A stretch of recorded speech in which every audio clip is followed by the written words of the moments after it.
ಯಾಕೋ ಈಗ ಬಗಳು ನಂಗೆ ತುಂಬಾ ಖುಷಿ ಆಗ್ತಿತ್ತು. ನಮ್ಮ ಮನೇದು ಒಂದು ರೂಮ್ ಖಾಲಿ ಆಯ್ತು, 2 ಗೋಡ್ರೇಜ್ ಖಾಲಿ ಆಗ್ತಿತ್ತು. ಬಟ್ಟೆ ಹಿಡುಗ ಒಂಚೂರು ಜಾಗ ಸಿಕ್ತಿತ್ತು, ಮನೆಗೆ ಒಂಚೂರು ಬೈಗುಳ ಕಮ್ಮಿ ಆಗ್ತಿತ್ತು. ಏಯ್ ಮುಖ್ಯ ವಿಷಯಕ್ಕೆ ಬರಲ್ಲ ಬರ್ಕ. ಅವಳಿಗೆ ಎಂತದೋ ಒಂದ್ ಕೊಡ್ಸ್ಲಿಲ್ಲ ಅಂದಳಿ ಹೊಳಿ ಹಾರಕ್ ಹೋಯ್ದಿದ್ದಾಳು ಒಂದ್ಸಲ. ಏಯ್ ನಿಲ್ಲಿಸ ಸಾಕು. ಯಾಕಣ್ಣ ಆಗ್ಲೇ ಏನು ಬಗಳ್ದಲ್ಲ.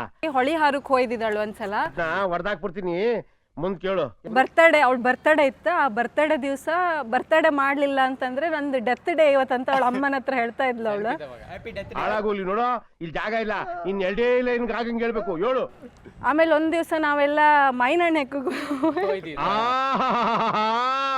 ಇದೊಂದೇ ಕಡ್ಲ ಈ ಕಾಗದಕ್ಕೆ ಒಳ್ಳೆ ವಿಷಯ ಅಂತ ನೀನ್ ಹೇಳಿದ್ದು. ಮಂಗ ಮರದ ಮೇಲೆ ಇದ್ದಿತ್ತು, ಮೈನಣ್ಣು ತಿಂದು ಮಂಗ ಇವಳು ತಲೆ ಮೇಲೆ ಹೊತ್ತಾಕದ ಮೈನಣ್ಣಿನ ಗೊಯ್ಟನ್ನ. ನೀನ್ ಇಸಿ ಅಲ್ಲ ಬರೆಯಕ್ಕೆ, ಈ ಕಾಗದ ಸಾಕಾಕಿಲ್ಲ ಹೋಯ್ತಾ ಇಲ್ವಾ? ಅದೇನೋ ತಂತಿ ಅಂದಲ್ಲ, ಪತಿ ನೀನೇ ಕೊಟ್ಬಿಡು, ನಾನು ಕ್ಯಾರೆ ಕಡೆ ಹೋಗ್ಬಿಡ್ತೀವಿ.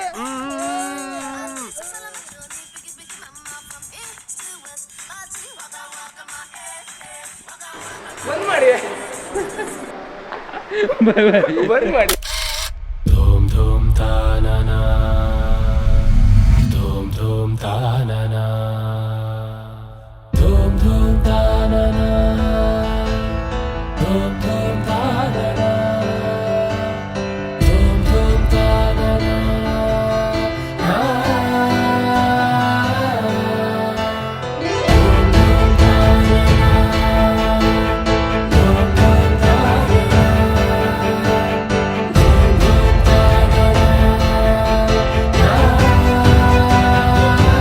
Strongest person.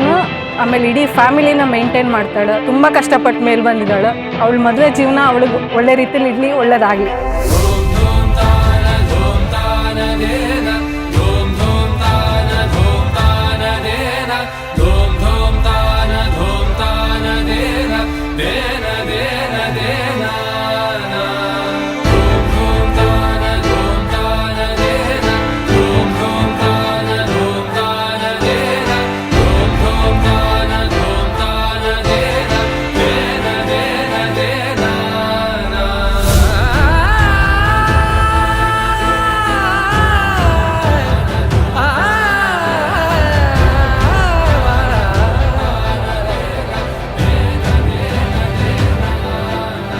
ನಮ್ಮ ಮನೆಯ ಬ್ಯಾಕ್ ಬೋನ್ ಅಂದ್ರೆ ಅವಳೆ. ನಂದು ಎಲ್ಲ ಕೆಲಸಕ್ಕೆ ಎಷ್ಟು ಬೇಕಾಗುತ್ತೆ ಖರ್ಚು ಎಲ್ಲ ಅವಳದು. ನನ್ನ ಕೆಲಸಕ್ಕೆ ಹೋಗ್ಲಿಕ್ಕೆ ಕಾರಣನೇ ಅವಳು.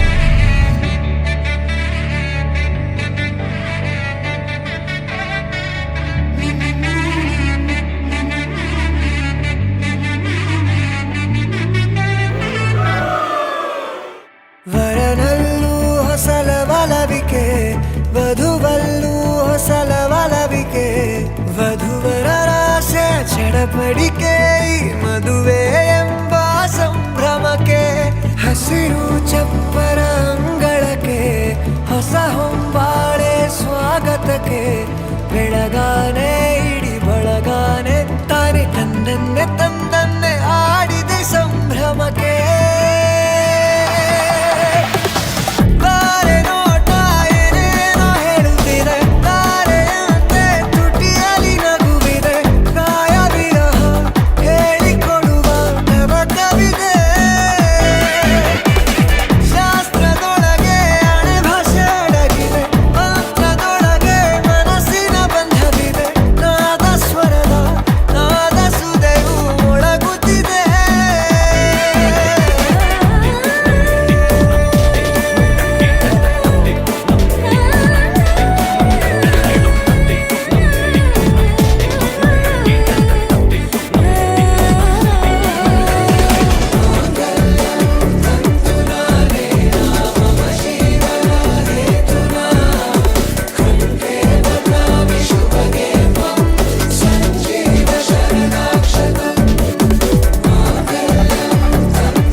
ಮನಸ್ಸಲ್ಲೇನೋ ಸವಿರಾಗ ಎಂದು ನಾನು ಜೊತೆಯಾಗಿರುವೆ ಅನ್ನೋ ನಂಬಿ